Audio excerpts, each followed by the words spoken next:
Okay, hello everyone. Welcome to this session. My name is Krista Kanalakis. I lead a program called Digital Delivery at the US Digital Response. And I just want to first start off by thanking Innovate US for this amazing opportunity, and thank you all for joining and spending your time here with us today. We're really excited to share with you 2 use cases of how we've supported governments with adopting generative AI. So just a quick overview of what we have in store for you today. We'll share some background on USDR and our approach to helping governments with GenAI. We'll then dive into 2 use cases where we've helped governments with benefits delivery and language translation.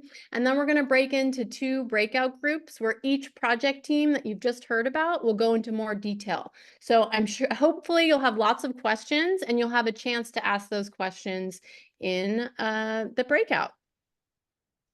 So, USDR, hold on, back one. USDR, we are a nonprofit, nonpartisan organization that works alongside governments at all levels to ensure that they have the capacity to support the critical needs of the public. And we do this by both being the capacity and building the capacity. So we show up and roll up our sleeves and to support governments on their immediate challenge. And then we also aim to build the capacity along the way, leaving governments in a better position to continue the work. We work on a short-term consulting model, so we focus on work that can be delivered in the course of 2 or 3 months in partnership with the government team, and we really pride ourselves on being nonpartisan, working with governments on a variety of issues in all quarters of the country, and the best part is we're free. So quick on how we work. We essentially match needs for help from the governments with the availability of our skilled volunteers, and we collaborate with this growing community to support those immediate needs and on specific projects across the country. We are very lucky to have a large support team for this work on generative AI. As part of USDR's focus area in GenAI, we have support $1 million from funding from google.org, plus some pro bono technical support to really create public sector GenAI experiments and tools to help improve service delivery. And in addition to the technical experts and former public servants we have on our USDR staff, we have this amazing group of fellows from google.org who are supporting our work, who you'll be able to meet in this session today. And just a quick overview, a critical USDR model is our extended team. So we have a bench of nearly 10,000 volunteer technologists who've raised their hand to say they want to help government. We have government agency partnerships across the country, and we help prototype to show what's possible and build government's capacity. And really importantly, we are product and tech neutral. So we really listen to our partners, understand their tech environment, and build what will work best for them. So with that, I'm going to hand it off to my colleague, Neil, who will share more on our GenAI approach. Hi, everyone. So I'm Neil. Thank you all for joining. It starts with our vision: better public services, accessible to all, enabled by generative AI. So we set out over the last 6 months, next slide, to talk to our partners and figure out what exactly the problems that they might have, what we can approach with generative AI. And we started building prototypes. We built for common use cases, so across permitting, improving the quality of permit applications by checking submissions, unemployment insurance, helping adjudicators make more consistent decisions by synthesizing legal rules, language access, translation services into Spanish for broader access, and then doing some other types of data analysis. Next slide. What we're going to do today is walk you through 2 different case studies. One is called Project Ada, the other one's called Project Gala, and that's also going to be the names of our breakout rooms. So the ones that interest you most, keep in mind, and at the end of our quick overview, we're going to do deeper dives in those separate breakout sessions. So I'm going to start with Project Ada. It's an AI draft assistant. And what we did was we had a partner who had a team of 50 staff members, and they handle over 40,000 benefit reviews every year. These are appeals that come through, and they have this small team, really capable and smart, but they walked us through their entire workflow. And what we found is that there's given this volume and given all the manual processes, the timeliness and quality can be challenging. So the goal of this project was to increase response times, create consistency, and more consistent quality. And we wanted to be sure that agents are at the center of decision making with a human in the loop approach, which we're going to talk more about. Next slide. So this isn't something that the partners necessarily knew up front. We ran them through what we're calling the USDR Generative AI Design Sprint. And this is a shortened version of a design sprint that many government and nonprofits and companies now utilize. And what we do is we have some pre-work. We gather data, constraints, decide on problems. We work through a 3-day sprint, talking through an expert panel, getting more familiar because USDR folks may not be experts on the topic. And then we move into prototype. And finally, we learn from that prototype by getting feedback and iterating on the quality. That might be a longer period of time depending on the engagement. Next slide. And so I'll hand it over to Polina to talk through more about Project Ada and the CRISP decision that we kind of problem that we came to. Go ahead. Thanks, Neil. Hi, I'm Paulina. I am a fellow with USDR working on this AI applications for the government. So as Neil discussed, we have spent some time with our partner to really get into the meat of the problem, to map out their workflow, to understand what are some of the places that were taking a long time and contributing to the timeliness problems and contributing to the backlog that was accumulating of all of these decisions sort of piling up and not being made on time. And we've identified a few places that were taking a long time, and we really thought deeply together of what are the places that would actually be appropriate for an AI application. So I'll describe two of them to sort of explain why we picked this particular one. So one of the places in the whole process that is very time consuming is actually gathering facts about a particular case to understand what had happened in this case. And that's what ultimately determines eligibility or ineligibility for unemployment. And that process is very time consuming because there's many different places and sometimes different humans and different organizations that the examiners have to talk to really gather a full picture of what happened. While this was time consuming and does contribute to backlog, it's not a really appropriate place to apply AI. The main reason is because not all of this information is immediately digitally available. Sometimes it's simply on paper. And while it's not a hard barrier, we would probably have spent a lot of time simply digitizing the information first. So we wouldn't be able to apply AI immediately. The second problem in this was that all of these different databases or places where that information can be gathered have a lot of course, restrictions placed on them on who can access them.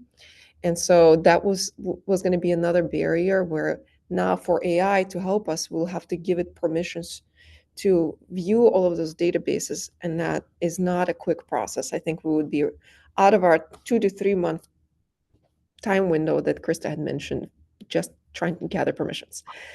So but the second place we've identified was that when the examiners make their decision, they also have to write a letter back to the applicant to explain what the decision was and why it was made based on what laws and regulations. And that process too was time consuming. And we hypothesized that we could probably get an LLM, a large learning model, an AI assistant, to help with drafting these letters based on inputs that are state regulations and rules, different case law, as well as facts about the case. We were able to very quickly in a day confirm that hypothesis that this should be possible by simply trying it out directly in one of those LLM chatbots that you might have heard about, which is ChatGPT or Gemini or Claude. There's a variety of them. And with very simple prompt, not tuned, nothing, not a lot of work went into it, we could see that it was already producing a decent result. So we knew that with more work around this, we can create a pretty good tool. So we've set an objective jointly with our partner to create a tool which would allow us to help the examiners by listing all the applicable laws for the particular case, as well as drafting the first letter.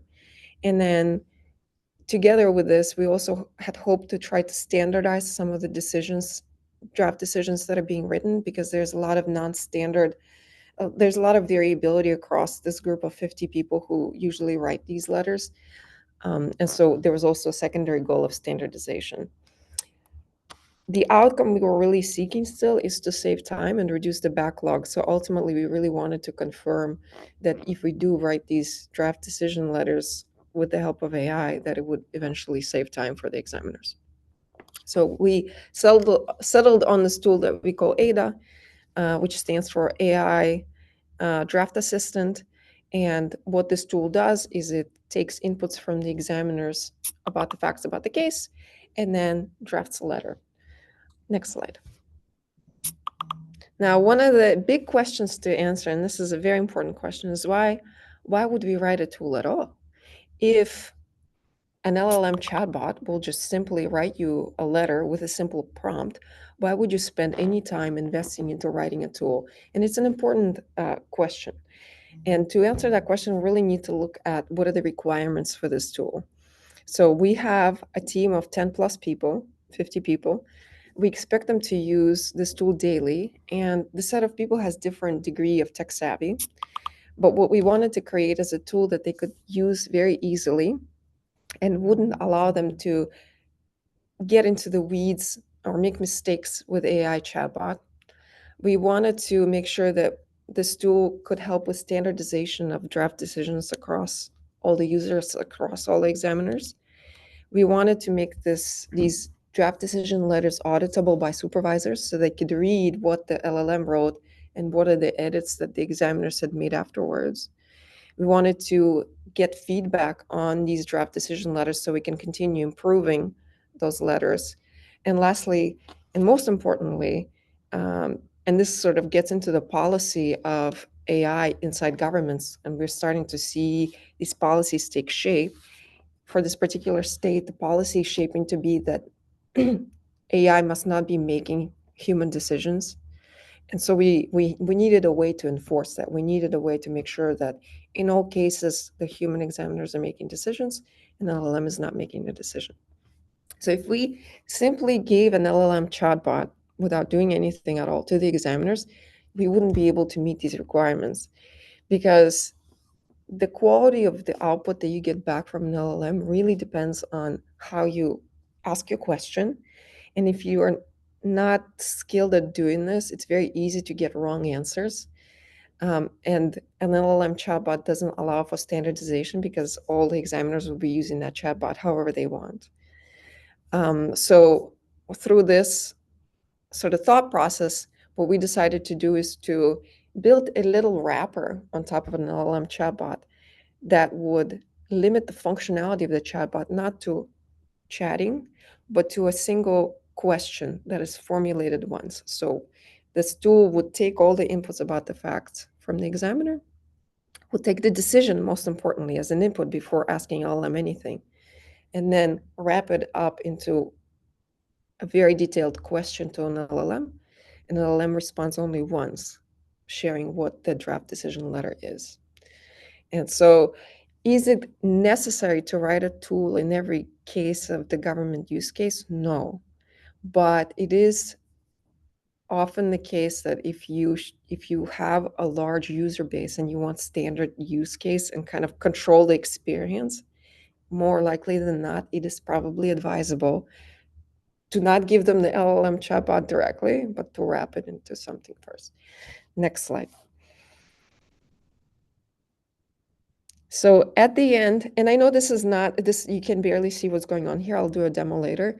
But in the end, what we created is this web tool where when an examiner goes to this web tool, they see what's on the left-hand side of the slide, which is a request for a bunch of inputs about the case. When was the appeal? What are the facts? What is your decision? And once all of those inputs are entered by the examiner, there's a request that's being sent to an LLM. And once it's responding, it will create this draft decision letter here that the examiners can edit and they can also rate, and the supervisors can later review. Next slide. One of the main topics in our collaboration with the state was how to use AI responsibly and make it human-centered. And I just want to reiterate one more time that the important policy aspect that's coming out of this experience building with the state, and a lot of states are in fact looking for sort of guidance or some idea of what policy on AI usage should be, was this idea that we must not have LLM make the decision, was that we must have the human make the decision and enter the decision. And so this was actually kind of a critical and long discussed part of our collaboration, was how to shape the tool in a way that where we make sure AI is not replacing humans making decisions. So this tool is an assistant tool, but it's not a decision tool. And the other thing that's important to understand and realize is that none of the AI tools that we will write will be 100% correct all the time. They will be increasingly more and more useful and more correct, but never 100% correct. So it's critical to have a human in the loop. And that's what sort of puts the humans and AI together as collaborators. So this is what we're going for with this tool. Next slide. And I will do a quick demo right now. Let's Yes. actually save the demo for the breakout, just a time. Okay. Sorry, I talk a lot. And now, so the live demo is going to be the breakout. So now I'm going to hand it off to Marcy, who will talk to you about Project Gala.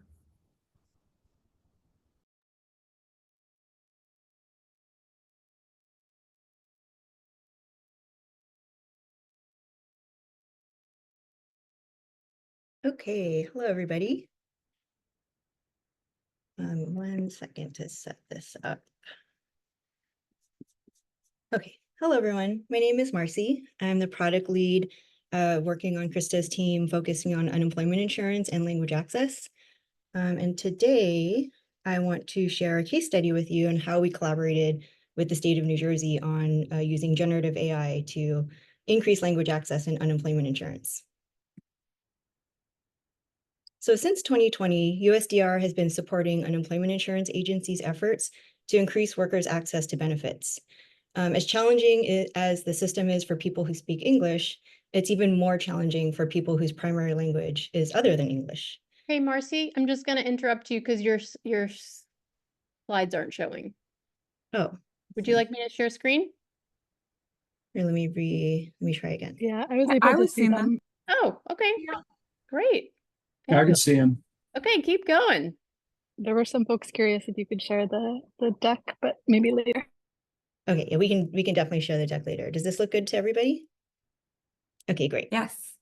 So since 2020, supporting unemployment insurance agencies, we've learned that workers with limited English proficiency are up to 50% less likely to receive UI benefits than workers who speak English as their primary language.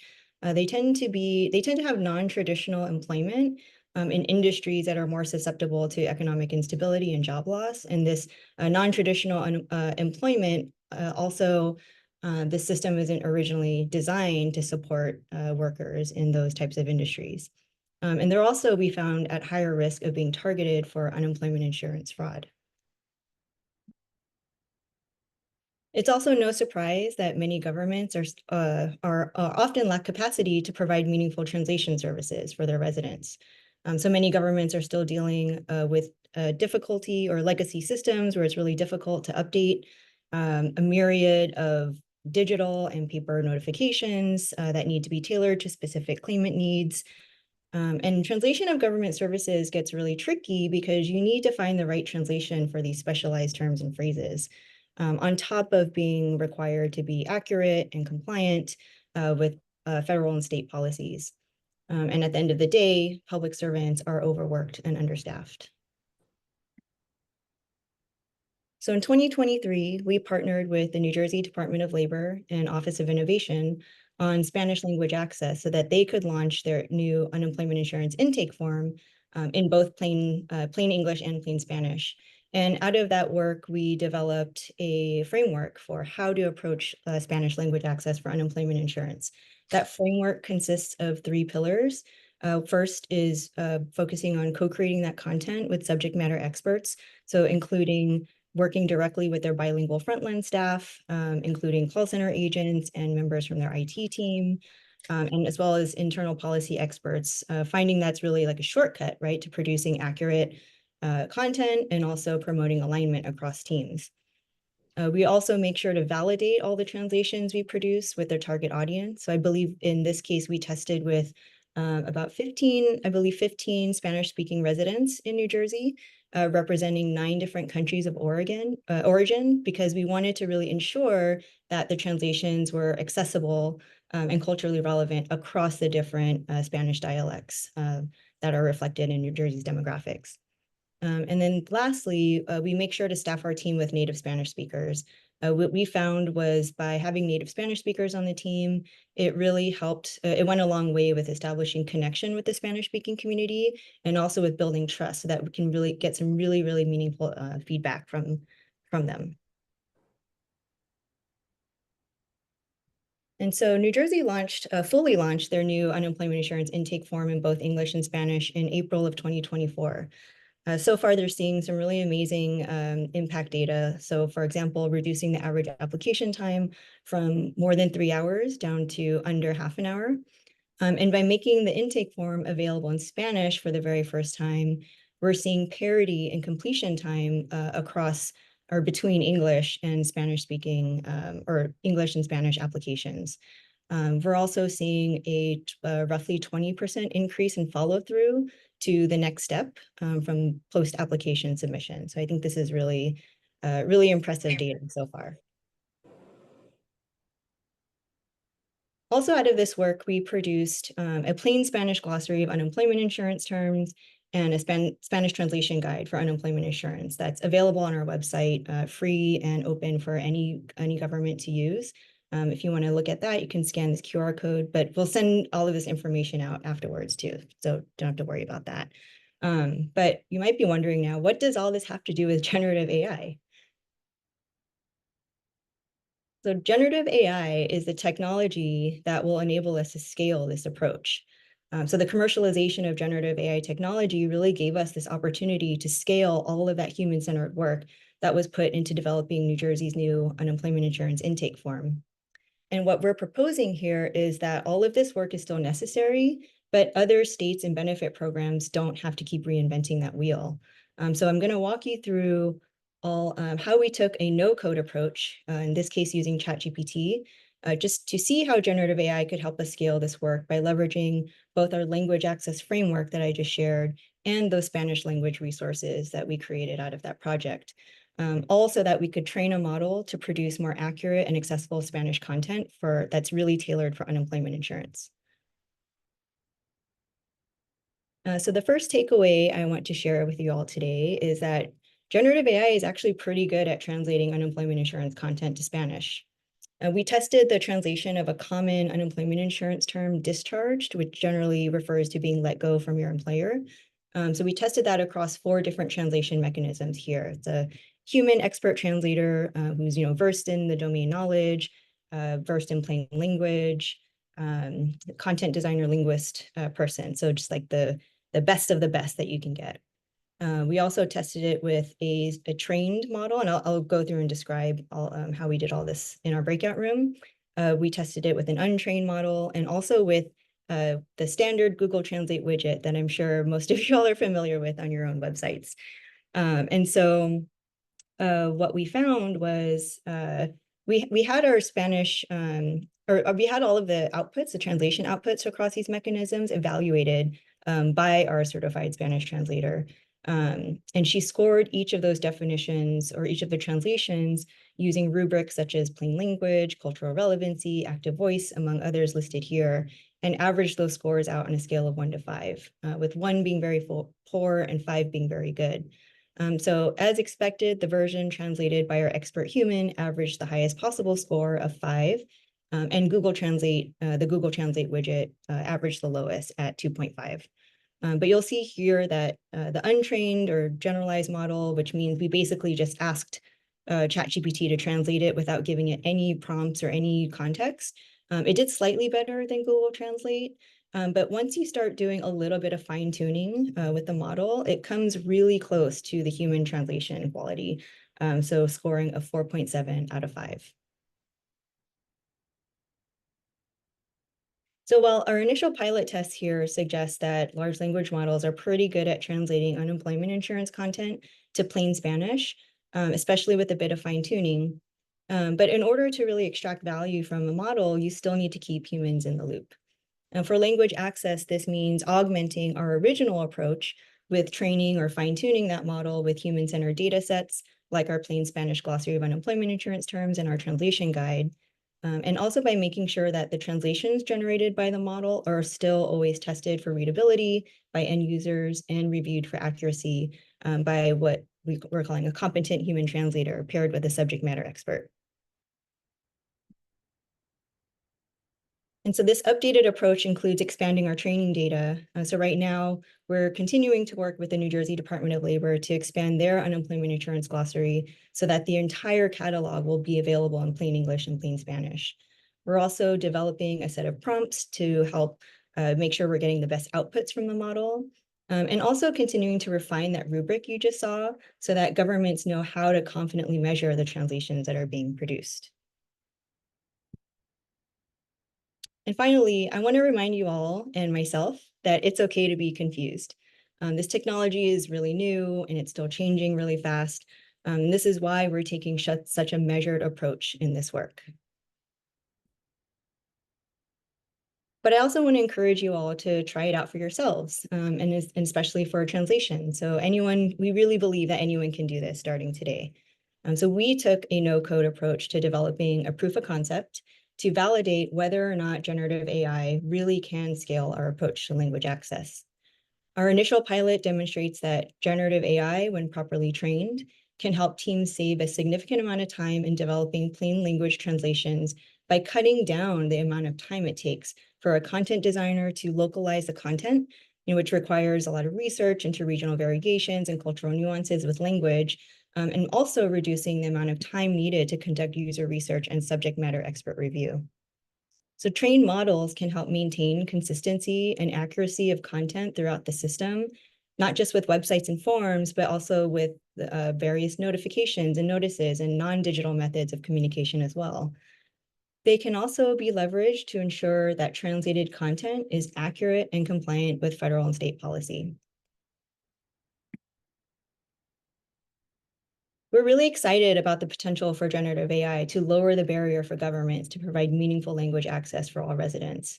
We have a vision of developing a more robust generative AI tool powered by a model that can speak public benefits in plain language in any language spoken in the United States, which would really allow us to scale this impact across additional states, to additional languages, particularly the lower resourced ones, and to additional benefits programs, because we're seeing a lot of overlap in terminology between unemployment insurance and other programs like SNAP and paid family and medical leave, for example. And so we currently have an amazing team of Google.org fellows, Spanish bilingual user research and content designers, who are all currently using large language models to update New Jersey's unemployment insurance glossary to plain English and Spanish. Doing this work will allow us to expand on those resources that we currently have, ultimately creating more comprehensive data sets that feed back into the model, making it more and more useful over time. And so we're very grateful to the state of New Jersey for being willing to experiment and learn with us, and for paving the way for additional governments to hopefully benefit from this work. And so come join our breakout room, where we have a special guest. We have Jillian Gutierrez here, who's the director of the Office of Unemployment Insurance Modernization in the state of New Jersey, where she will be available to answer any questions and share some additional insights. And we'll dive into more detail about how we're using large language models to translate their glossary into plain English and Spanish. Thank you.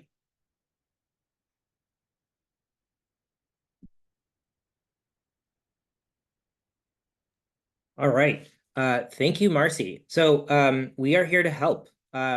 Reach out to us, take a quick picture of this QR code or type in the website. So we want to hear about your projects, the problems that you're facing with them, and see if we can help. Next, we are going to do breakout rooms and going to go deeper into each of these projects. So you'll see once we start the breakout rooms, which we can start now, you can click in the bottom in Zoom and join Gala or Ada. For Gala, we'll be going through the language access, the fine-tuning of the LLM process that they went through. And you also hear from our special guest from New Jersey. In Ada, we'll do a demo and answer questions about the draft assistant.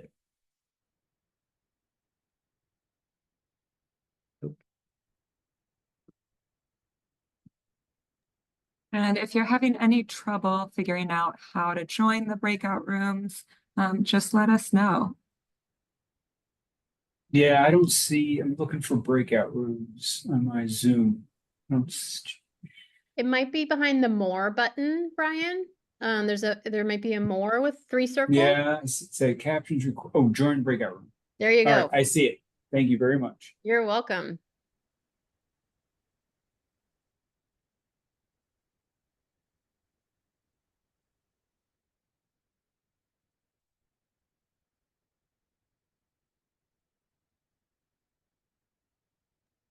This is great. We're getting about an even split in both breakouts. So. Oh, good.